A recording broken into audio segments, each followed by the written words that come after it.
Excellency Ambassador Aminu, Tahata, Nigerian High Commissioner to the United Kingdom. I'm actually happy that you came. I'm actually happy that you're part of this occasion. Thank you for coming. Honorable Kim Kama, the Chairman, House Committee, Climate Change. Honorable Adabayo Alogo, Chairman, House Committee on Electoral Matters. Honorable Bello Kauji, Chairman, House Committee on Agriculture. Honorable Abubakar Malaraba, Chairman, House Committee on AIDS and Loans. Our own Honorable Sam Onegbo, President-designate, Club. His Excellency Governor Peter Ba, represented by SSG. Ms. Damilola Ugubi, Special Representative of UN Secretary. Good to have you here, co-chair on UN Energy. Honorable Frank Owo, representing the Chairman, Northeast Development Commission, is also a member of the board. A good friend, Mr. Okezie Kalu, President of the Sustainability. Distinguished delegation from all over the world and the United Kingdom. Ladies and gentlemen, to bring you greetings from the House of Representatives. Nigeria, which we call the melting point of people's needs and the solution hall of the National Assembly Nigeria. In May 2025, in Mokwa, Niger State, a devastating flood swept through homes in the early hours of the morning.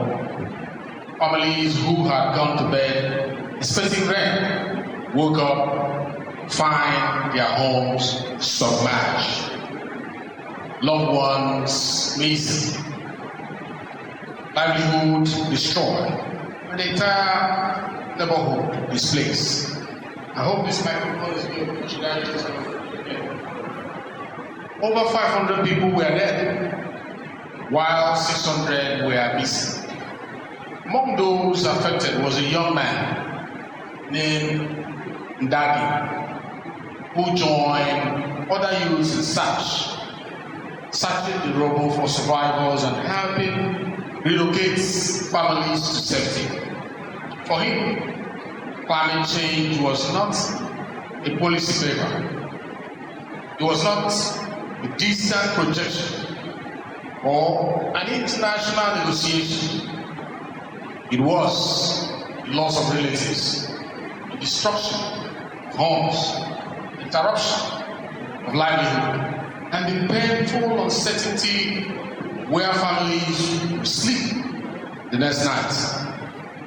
That tragedy in Mokwa was not an isolated event.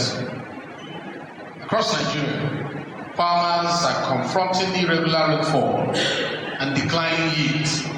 Coastal communities are facing erosion and rising waters. Businesses are losing productive hours to unreliable energy. And cities are struggling with flooding that overwhelms drainage systems and infrastructure. For Nigeria, climate action is not an abstract environmental aspiration.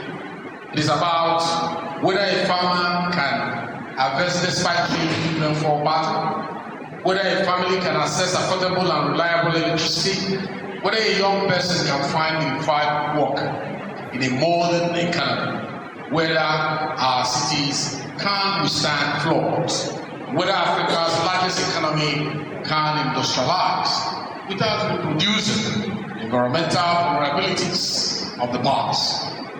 This summit is timely because its purpose is clear: to catalyze Nigeria's climate policy progress into real financial flows for real projects that protect lives, that strengthen communities, and that span economic opportunities.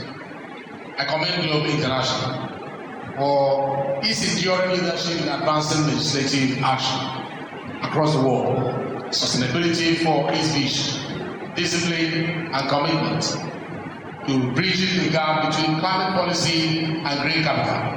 I also acknowledge the City of London and all our partners who recognize that the global transition will not succeed if capital does not reach the global south at the scale, at the speed, and at the cost required. For too long, the international climate dialogue has been defined by ambitious pledges that have not been matched by adequate, accessible, and affordable finance for developing countries.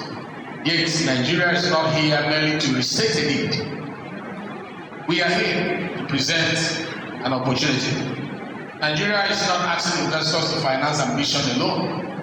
We are inviting them to co-finance the growing pipeline of commercially viable, climate-resilient projects supported by law, supported by public policy, accountable institutions, and legislature committed to delivery.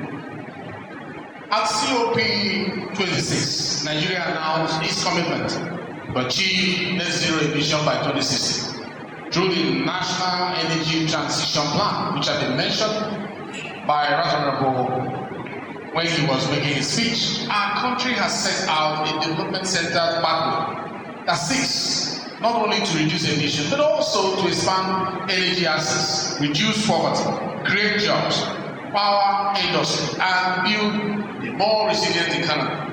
The scale of the opportunity is substantial. Nigeria's updated energy transition plan estimates that approximately $500 billion capital investment, both business as usual spending, will be required to achieve net zero by the year 2060. This is not simply a financing gap. It is an investment horizon. It is an opportunity to build new markets, modernize infrastructure, create green jobs, unlock innovation, and deliver long-term returns. What then are the Nigerian climate investment opportunities? Opportunities before investors are practical, immediate, as well as diverse. They include distributed renewable energy, solar mini-grid, battery storage, clean cooking solution, electricity transmission and distribution infrastructure, and industrial energy efficiency as well.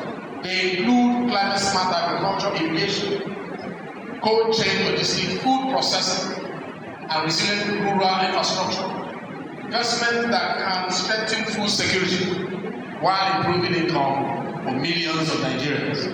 They include electricity mobility, mass transit, low carbon urban transport, waste value system, methane reduction, circular economy enterprises, and green manufacturing. Also, climate adaptation, flood control systems, resilient drainage, coastal protection, nature-based solutions, climate resilient housing, and infrastructure that can protect communities and productive assets from the growing effect of climate change. This is very important because Nigeria's climate challenge is both a mitigation challenge as well as an adaptation challenge. Our people are already living with the consequences of extreme weather, flooding, land degradation, food insecurity, and climate-related displacement. Climate finance must therefore support both emission reduction as well as human resilience. Our message is simple. Nigeria's green transition must be a just transition. It must expand access to affordable energy, create decent work, support communities, equip young people with new skills, promote women's participation in the green economy, and ensure that no region or social group is left behind. Let's look at the macroeconomic and investment confidence. Distinguished ladies and gentlemen, climate investment thrives where there is confidence in the broader economic environment. Under the leadership of His Excellency President Bola Ahmed Tinubu, the DCFR, and supported by robust legislations from the 10th National Assembly, the government has embarked on significant economic reforms aimed at restoring fiscal credibility, improving revenue mobilization, strengthening the foreign exchange framework, and creating a more sustainable foundation for long-term growth. The removal of the fuel subsidy has redirected vital public resources toward infrastructure, doubling government revenues in the year 2025 over 28.3 trillion naira. Furthermore, the unification of foreign exchange market has reduced trade arbitrage, increased foreign exchange liquidity, boosted international investor confidence. According to the Federal Ministry of Finance, these fiscal adjustments have contributed to a stable macroeconomic environment characterized by the GDP growth rate of over 4% in Q4 of 2025. These reforms not only require courage, but are part of a broader effort to reposition Nigeria as a more competitive, productive, and investable economy. The latest data demonstrates signs of strengthening economic momentum. According to the Nigerian Bureau of Statistics, Nigeria's real GDP grew by 3.87% in 2025, improving from 3.38% in 2024. Nigerian Bureau of Statistics also reported 3.89% year-on-year growth in the first quarter of 2026. Consequently, the size of the Nigerian economy rose to 441.5 trillion naira, up from 372.8 trillion in year 2024. We recognize that investors require more than encouraging macroeconomic indicators. They also require predictability. They require transparency. They require enforceable contracts. They require efficient approval. They require credible institutions and mechanisms that reduce risk. That is why Nigeria is steadily strengthening the legal, the regulatory, and the institutional conditions required to reduce investment risk and improve investor confidence. What then has been the legislative foundation for green investment? The 10th National Assembly has a central role in this national effort.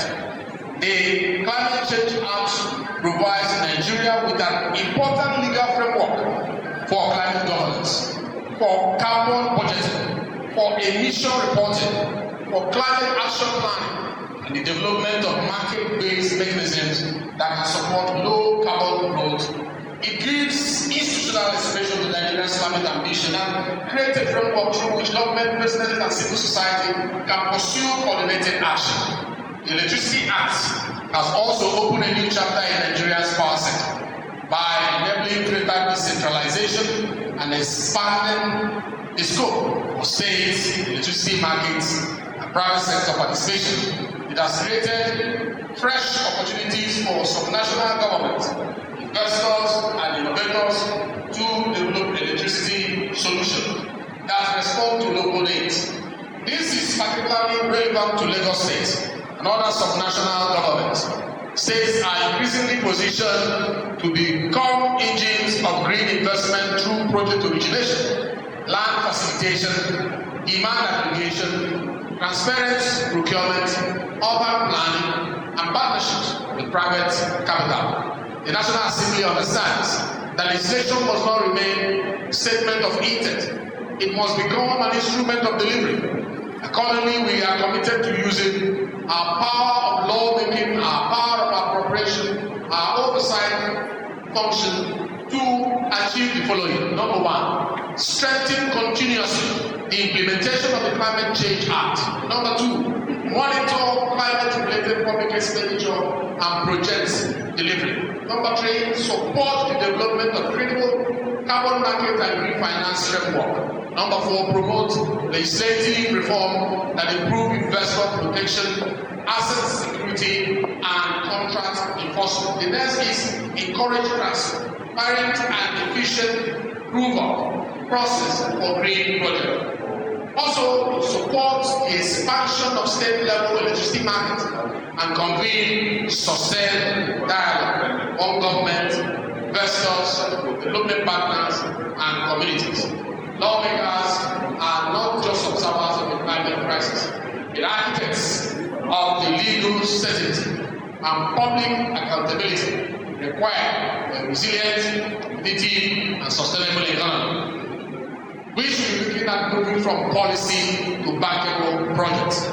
Ladies and gentlemen, policy must now become projects, and project must become transaction. Nigeria is therefore inviting international investors, pension funds, insurers, green asset managers, banks, development finance institutions, and philanthropic capital to work with Nigerian financial institutions and public authorities to develop innovative financing structures.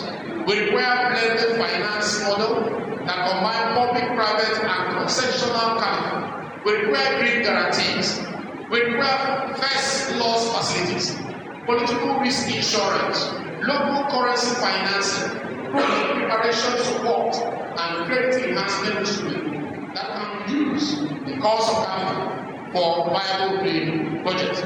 As I round up, we also require partnership that supports standardized documentation, transparent procurement, reliable public arrangement, strong environmental and social safeguard, measurable impact reporting, and appropriate dispute resolution mechanism. These are not peripheral issues. They are the practical foundation upon which investor confidence is built. Nigeria is ready to work with Global International, the City of London, sustainability, sustainable energy for all, the United Nations, C7, global financial institutions ensure that our green taxonomy, reporting standard, and project preparation systems are increasingly aligned with international expectations. Our objective is straightforward. Every pound sterling, every dollar, every naira, every euro invested in Nigeria's green economy should produce measurable value, whether in megawatt of clean power generated, in homes connected, in jobs created, in emissions avoided, farms protected, businesses enabled, or communities made more resilient. Today, I propose that this summit should not end as another important conversation. Distinguished ladies and gentlemen, the transition to low carbon economy is one of the defining challenges of our time. The Nigeria refuses to be transition through the lens of limitation. I want to thank you very much for listening, and I hope that after this conversation, we will form partnership that will help Nigeria achieve our objective. Thank you very much, and God bless you.